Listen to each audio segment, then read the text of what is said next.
acompanhar. Seja muito bem-vindo à casa novamente. A gente está num gatilho aqui, rapaz. A gente não sabe o que aconteceu agora, não. Eu fui tentar entender aqui, mas já que apareceu o áudio, a gente preferiu manter o áudio como ele está. E as coisas estão caminhando direitinho? Tudo bem, graças a Deus. Eu quero mandar um alô aí para a família, irmãos, sobrinhos, pessoal, o Guto está ouvindo também lá em Niterói, pastor Hudson, mostrou que estava ouvindo, o Rogério, Pida em Búzios, alguns irmãos aí, pastor Pedro. Pedro Salvador? Pastores, né? Pedro e Hudson, que foram meus pastores. O pastor Hudson, inclusive, foi o pastor que Deus usou para minha chamada, né? Estou até com um texto aqui que ele pregou em 1998, na Pida em Búzios. Foi Isaías 58, versículo 11, né? O Senhor te guiará continuamente, te fartará até em lugares áridos e fortificará os teus ossos. Serás como um jardim regado, como um manancial cujas águas nunca faltarão. Esse dia foi o dia da minha chamada. Deus usou o pastor Hudson, que inclusive ainda também no dia do meu concílio estava presente. É um prazer imenso tê-lo aí nos ouvindo. Acho que ele ainda está ouvindo lá. Ah, legal. E esses dias eu vi a família dele fez aquele vídeo com a família cantando. Rapaz, ficou bonito. Tava lá o Vinícius, a filha, o pastor Hudson animadão cantando. Ficou bacana, rapaz. Fizeram um vídeo muito bonito. Eu assisti a música, ouvi a música todinha lá, né? Assisti o vídeo todinho. Foi bem legal. Uma galera boa. A galera fez uma iniciativa muito legal. Olha, estou acompanhando os seus vídeos aí do trânsito. Você tem dado conteúdos muito interessantes, hein? Amanhã o retorno, né, previsto aí pelo Detran, em todo o estado. Eles já estão liberando algumas CNHs que estavam prontas, alguns processos aí, né, que ficaram pendentes. E amanhã, possivelmente, as aulas presenciais, com todo o protocolo de segurança, 50% só em sala de aula. E aí eu gravei esse vídeo para mostrar para os alunos lá, o pessoal que acompanha, né, lá no Instagram, Pedagogia no Trânsito, no YouTube, e a gente está procurando melhorar a qualidade, né, de áudio e vídeo, para que a galera tenha um vídeo de qualidade, né, para poder acompanhar aí. Muito bom, maravilha. Olha, bom estar com você. A gente começou semana passada conversando aí no livro de Efésios, e foi uma conversa muito boa, e eu sei que você tem ainda mais conteúdo para poder está apresentando dentro do livro de Efésios, que foi uma carta de Paulo fabulosa, né, cara? Uma carta de Paulo fabulosa. E a gente pode explorar um pouco mais. O que a gente poderia começar conversando aí? Semana passada a gente conversou sobre esse apóstolo que fala para uma igreja simples, né? Numa área bem comercial. E a gente chegou a conversar aqui também sobre algumas ideias que ele tinha da carta. Ele chega a mexer, ora, com os relacionamentos. Tem uma questão também que acontece em Efésios 6, que o apóstolo Paulo, lá no capítulo 6, ele vai trabalhar a questão que o pessoal foca muito na batalha espiritual, né? A armadura. E a galera foca muito nessa questão, trazendo todo tipo de interpretação possível em cima desse assunto aí da batalha espiritual. E talvez, pelo que você vê apresentando do livro de Efésios hoje, de repente isso ajuda as pessoas a enxergarem um pouco diferente esse texto do capítulo 6, né? Quando você enxerga melhor o livro, facilita, né? Quando você enxerga o propósito daquele livro, o que Paulo estava querendo fazer, facilita você entender alguns desses textos. Antes de entrar, eu já queria perguntar a você o seguinte: para chegar a algumas conclusões a respeito do livro de Efésios, que ferramentas você vai se utilizando para se aprofundar aí? Peraí, não entendi a sua pergunta. Para conseguir chegar nesse ponto de entender melhor aí o livro de Efésios, que ferramentas dá para usar? O que você indica aí para as pessoas? De repente você tem até um tipo de Bíblia, mas tem livros também que você às vezes gosta de indicar para que as pessoas tenham acesso a algumas coleções, para que as pessoas de repente tenham acesso, para ajudar a entender melhor os livros da Bíblia, né?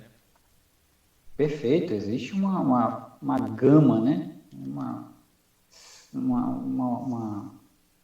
Existem muitos livros bons, né? Comentários do livro de Efésios, mas eu acho que talvez o nosso ouvinte, o membro da igreja não tenha acesso a esses livros, talvez não tenha condições financeiras e tal. Hoje a gente tem a possibilidade, né, da tecnologia de você ter isso no YouTube, por exemplo. Eu tenho os livros, tenho alguns comentários em áudio, em vídeo, e no YouTube hoje você tem excelentes oportunidades que nós não tínhamos antigamente, né? Na sua época, né? Tinha isso, era só livro, né? Hoje nós temos o YouTube. Na minha época, isso aí. E aí eu indico que você ouça bons pregadores, né? Não vá também assistir qualquer coisa. Pesquise, por exemplo, Russell Shedd, Hernandes Dias Lopes, o pastor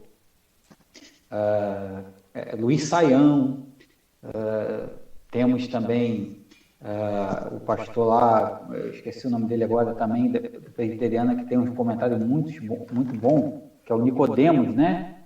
Nicodemos. Sim.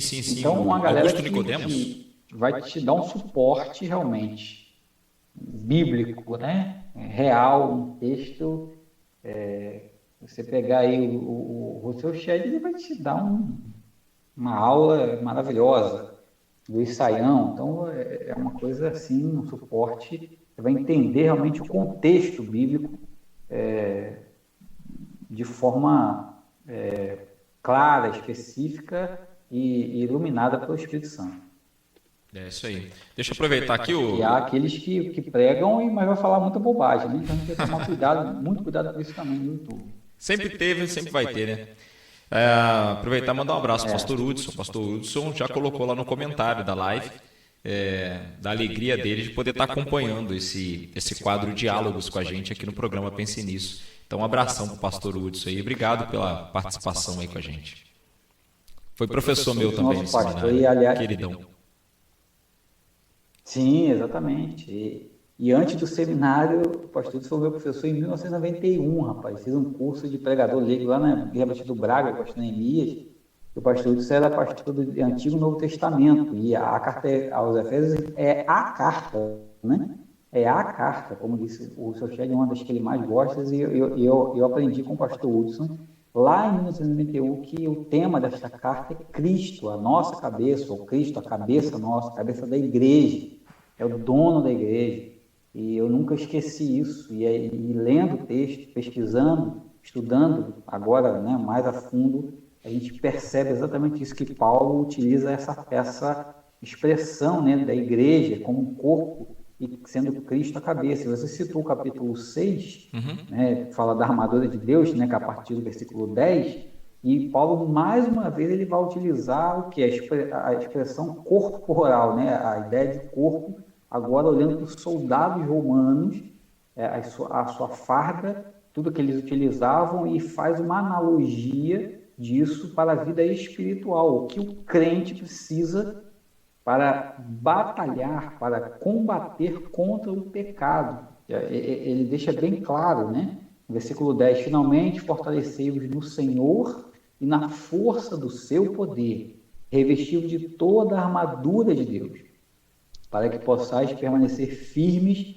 contra as ciladas do diabo. Ou seja, a nossa luta é uma luta espiritual, né? Nas regiões celestiais, né? Como Paulo cita isso aqui no livro, pois não é contra, e aí ele prossegue, né? No versículo 12, pois não é contra pessoas de carne e sangue que temos de lutar, mas sim contra principados e poderes, contra os príncipes deste mundo de trevas, contra os exércitos espirituais da maldade nas regiões celestiais.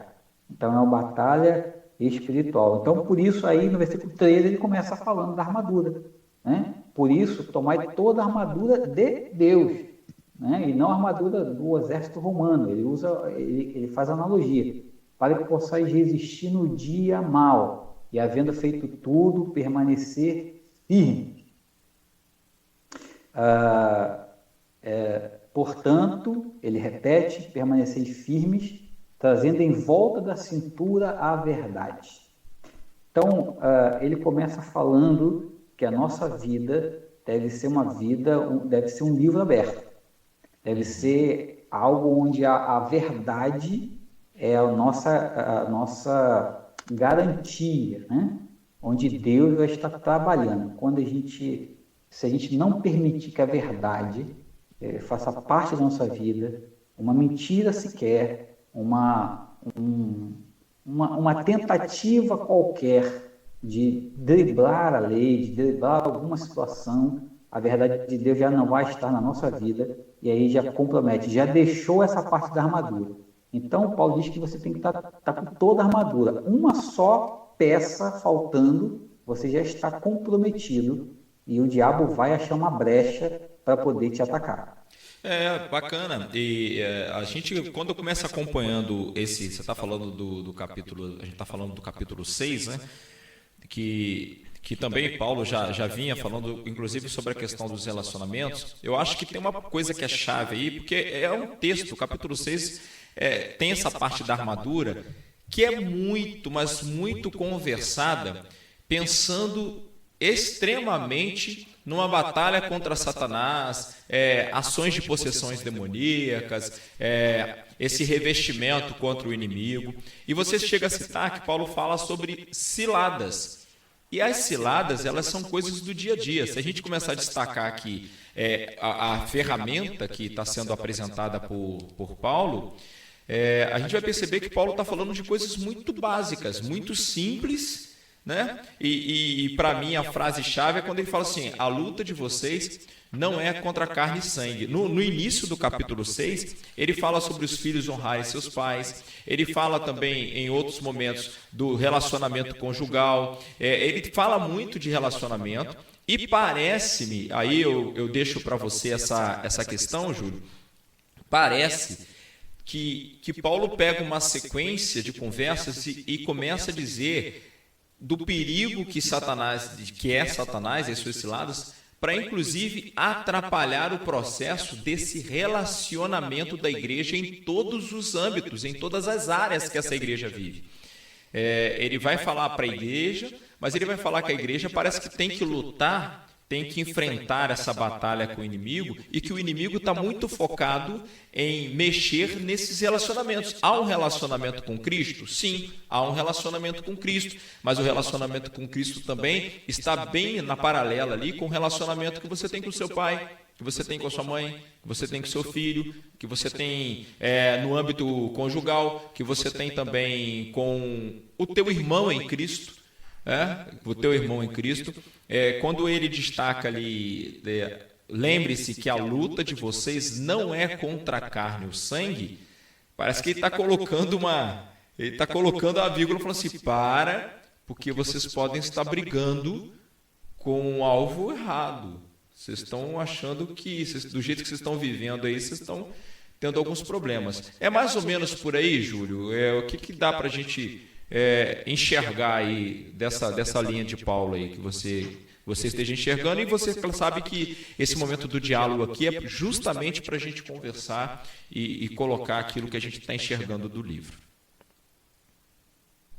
Pastor, você tocou no assunto importantíssimo, porque lembrando que na semana passada, né, nós falamos que o ambiente em que Paulo está pregando, ele está preso em Roma, é a sua terceira viagem missionária, ele fica 3 anos em Éfeso. Éfeso era uma cidade, a principal cidade da Ásia Menor, que não é a Ásia que nós temos hoje, a Ásia da Bíblia, né, que hoje seria a Turquia.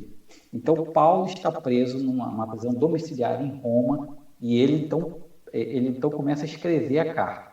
E o que é interessante, né, eu lendo alguns textos aqui de Efésios e também Colossenses, que é uma carta, digamos que seja irmã gêmea de Efésios, eu vi um tema muito interessante: a prisão de Paulo e a liberdade do Evangelho. Ele começa no capítulo 3:1 falando: por esta razão eu, Paulo, sou prisioneiro de Cristo Jesus por amor de vós, gentios. Então ele entende perfeitamente que ele está ali com um propósito, né, estando preso, mas que a palavra de Deus não pode ser presa, e ele usa esse recurso de estar em prisão domiciliar para escrever essa carta. E por que Paulo fala tanto de família? Nós lembrando que nós falamos semana passada, o templo de Ártemis, né, de Diana, estava ali em Éfeso, a cidade portuária, a maior cidade naquele período, que hoje está totalmente destruída, tem escombros lá, mas era uma cidade muito importante. Muita gente visitava, eles compravam, inclusive, as miniaturas do templo de Ártemis. E o que acontecia nesse templo? Orgias. Existiam sacerdotisas ali, onde as pessoas tinham relações sexuais ali. Então, imagine quantos casamentos eram desfeitos. E Diana era a deusa dos Efésios, a deusa da fertilidade. Então, Paulo vem falando no capítulo 5 vem falando da unidade da igreja no capítulo 4, no capítulo 5 ele começa a abordar a questão social, a questão familiar, e você precisava preservar isso. E o que é interessante é que Paulo ele começa falando do amor dos Efésios, que apesar daquela situação toda, eles viviam um amor cristão e isso estava sendo divulgado, né, entre as pessoas, a qual em Apocalipse capítulo 2, a igreja é elogiada, né, porque ela vivia esse amor. É interessantíssimo essa passagem. É a primeira carta que João escreve às 7 igrejas da Ásia. Qual é a primeira carta? A carta aos Efésios, no capítulo 2 de Apocalipse. Escreve onde da igreja é em Éfeso. E aí diz assim, conheço as tuas obras, teu trabalho e tua perseverança. Sei que não suportas os maus e que pusestes à prova os que se dizem apóstolos, mas não são. E descobriste que são mentirosos. Tens preservado e sofreste por causa do meu nome, e não te desanimaste. Então, Paulo fala, olha, a família, vocês precisam preservar isso. Mas como que se preserva a família? Como que se mantém isso aí intacto quando você tem uma vida sendo imitador de Deus? Ele diz assim no capítulo 5, portanto, sede imitadores de Deus como filhos amados, e andai em amor como Cristo, que também nos amou e se entregou por nós a Deus, como oferta e sacrifício, como aroma suave. Então, Paulo está preservando, tratando dessa questão familiar, porque existiam muitas orgias, existia algo horroroso, né? Algo que era vergonhoso. Versículo 12 do capítulo 5, Paulo diz assim, pois é vergonhoso até mesmo mencionar as coisas que eles fazem às escondidas. Sim. E o que é interessante, né, antes desse versículo 12, versículo 8 e 9 diz assim, pois no passado eres trevas, mas agora sois luz no Senhor, assim andai como filhos da luz, pois o fruto da luz está em toda bondade, justiça e verdade. Essas coisas que eram feitas lá no templo, às escondidas, que eram vergonhosas, Paulo diz a gente precisa ter uma atitude diferenciada, para que o amor de vocês continue tocando a vida de outras pessoas e seja realmente assunto, e seja realmente algo que seja propagado, o Evangelho de Cristo. E não há coisa melhor do que propagar o Evangelho de Cristo, demonstrando o amor cristão, e estando longe dessas coisas. Então, Paulo fala demais da família, trata dessa questão nesta carta, que é a carta, né? Efésios, se você ler realmente com cuidado, com carinho, com o desejo de ouvir a voz de Deus, com certeza a sua vida não será mais a mesma. É impossível você ler a carta de Efésios, estudá-la profundamente e não ser totalmente tocado e esmagado por ela a ponto de querer, desejar uma mudança, e ela exige essa mudança na vida cristã, na sua vida espiritual, na sua vida com Deus. No capítulo 2, a gente vai observando o capítulo 2 aqui no verso 25, ele faz um apelo também aqui, portanto, despindo-se da falsidade, falem todos a verdade ao próximo, Ele tá enfatizando muito esse ponto, né, de um relacionamento verdadeiro, bem real, uma coisa que não fosse apenas algo superficial, algo só de um ajuntamento e depois da contaminação do lado de fora, né?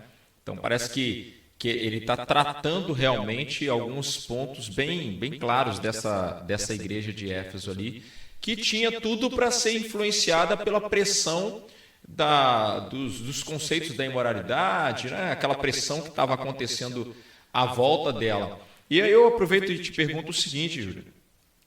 E como é que dá para a gente começar então a aplicar e enfatizar o que seria tão dentro dessa carta que talvez a gente pudesse trazer para a igreja atual e a gente começar então aperfeiçoando aí? O que dá para a gente destacar de forma muito prática para a igreja desse momento, para o cristão desse tempo, né? E para as pessoas que têm olhado para a igreja também e o que elas querem e podem ver de uma igreja de Cristo, além dos relacionamentos de verdade. Você acredita que a gente esteja vivendo um momento onde tem faltado um pouco dessa transparência, dessa verdade, dessa comunhão, dessa transparência nesse relacionamento? Cabe sermos um pouco mais profundos no relacionamento cristão? Vou começar aqui do relacionamento cristão.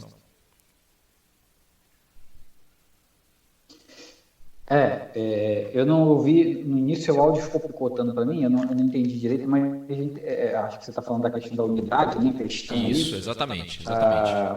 Que Paulo vai tratar muito claramente no capítulo 4. Mas você citou 2, você quer falar do 2 ou é Não, eu da citei o unidade capítulo 4 mesmo. geral? O capítulo 4, quando ele fala sobre a verdade com o próximo, né?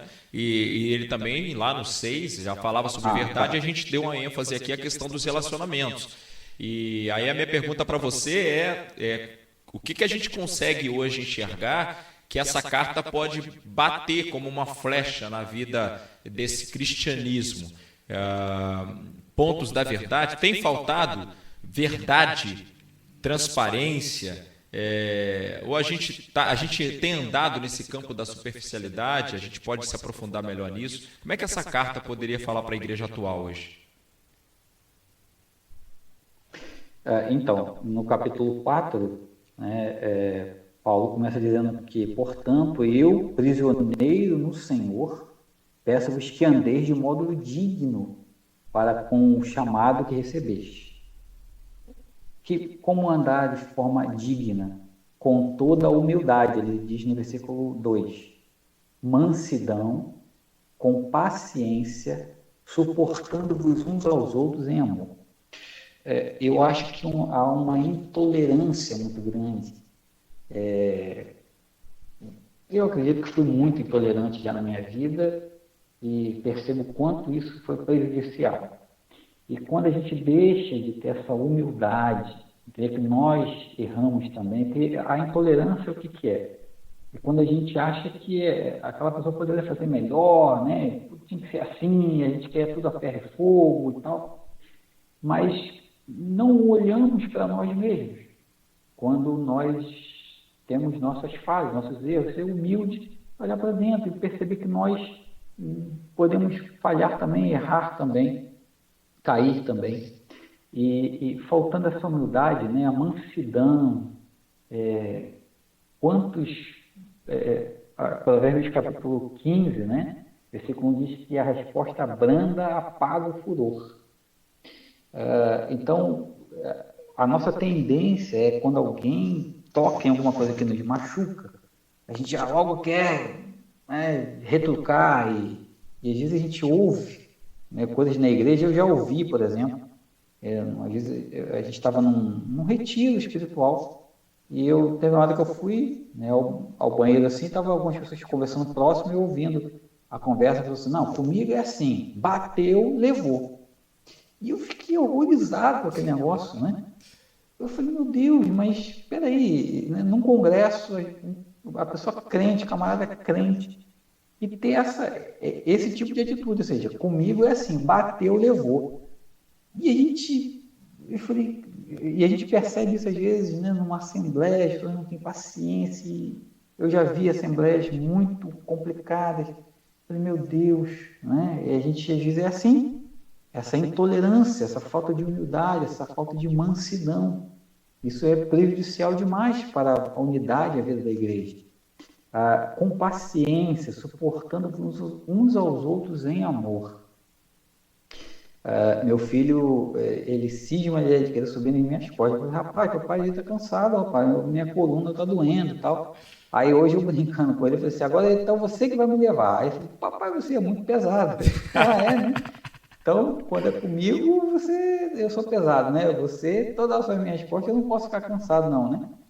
Então, é mais ou menos assim, né? É claro que eu fiz uma brincadeira com ele, ele não tem condições nenhuma, né? Pela idade e o porte físico de me carregar.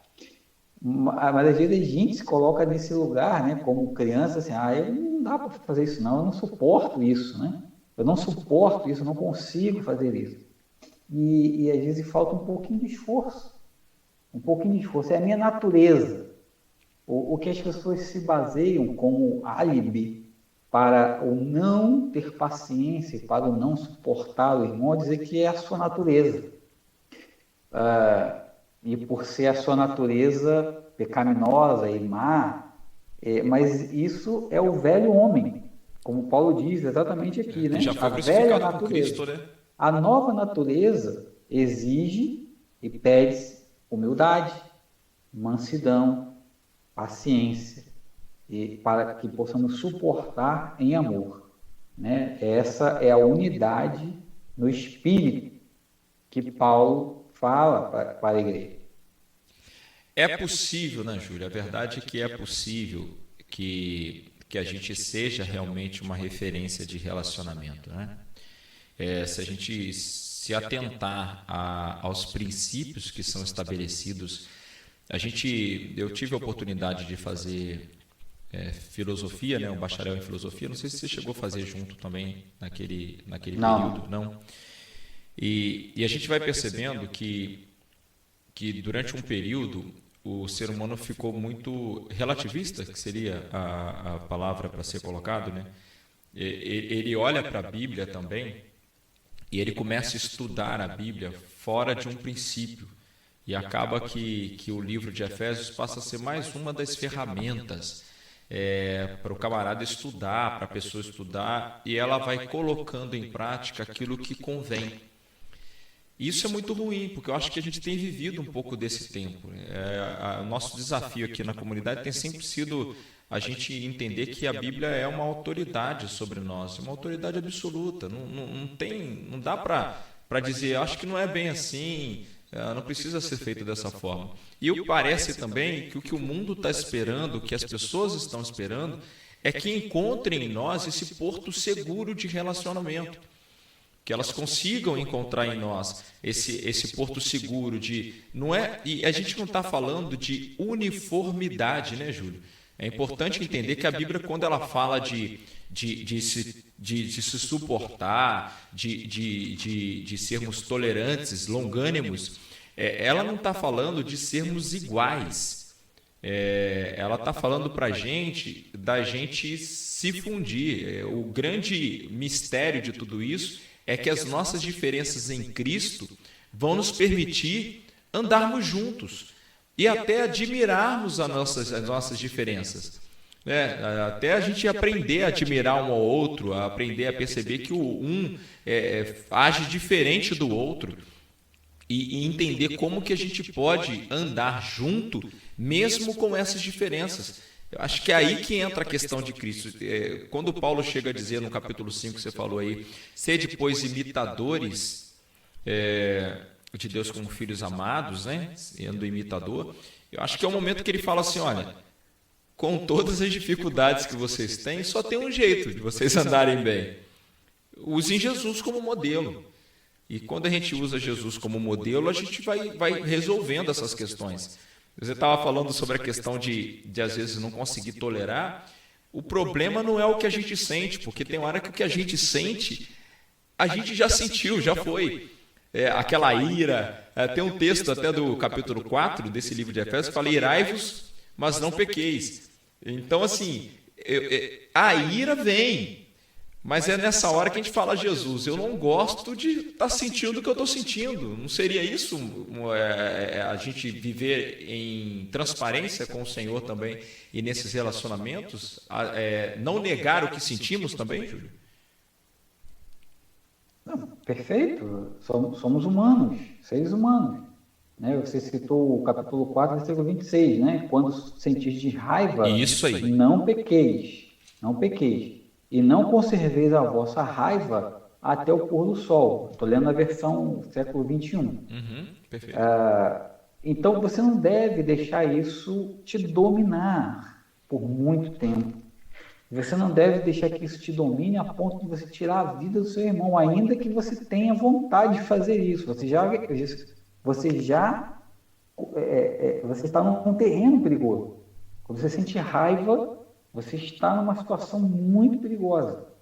E se você alimentar isso, deixar que isso se prolongue, então Paulo diz que você deve resolver isso antes que o pôr do sol, né? Antes que o dia termine, tentar tirar isso da sua cabeça ou ir lá tentar resolver com o seu irmão, se isso for possível naquele momento, ou num momento oportuno, você resolver isso. Por quê?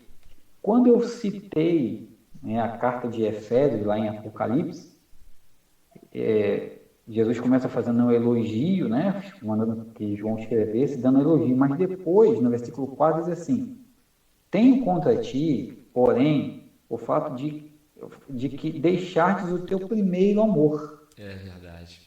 A ênfase é Olha só justamente nessa. Exato, olha que interessante. Paulo escreve aos Efésios, provavelmente no ano 60, 62, e João está escrevendo lá já quase no fim do primeiro século, né, 98, por ali, 96 e tal. O imperador na época de Paulo era Nero e aqui Domiciano, né, na época de João. Então, olha que passou aí, digamos aí, vamos colocar aí, não sei, né, 40 anos, quase 50 anos, e aí a igreja já não era mais a mesma. A gente vai se acostumando, a gente vai deixando o mundo, as coisas do mundo entrar no nosso coração, e aí diz, olha, vocês deixaram o primeiro amor. Aquele amor que Paulo está elogiando lá em Efésios. Então, por que essas coisas acontecem? A gente vai, né, deixando a ira entrar e tal, e a gente já não é mais o crente de antes. A gente tem que voltar ao que nós éramos antes, quando nós nos convertemos, quando nós entendemos a mensagem do Evangelho e nos convertemos, e aceitamos a Jesus. Não deixar o secularismo entrar no nosso coração. Então, porque senão a gente acaba deixando o primeiro amor e agindo dessa forma, como você citou aí, né? O relativismo, o secularismo, as coisas que vão entrando no nosso coração, que parece que nós somos crentes, parece que nós estamos fazendo a vontade de Deus, mas não estamos. Né? O amor é aquele que, quando nós ainda somos humildes, aí quando a gente perde, a gente deixa de ser humilde, deixa de ser manso, deixa de ser paciente, deixamos os frutos do Espírito e entra em nós as obras da carne, né? Que Paulo cita também. As obras da carne, né? Lascívia, ira e coisas que vão nos afastando de Deus e nos afastando dos irmãos também, e afastando os irmãos da igreja, afastando os irmãos da nossa vida.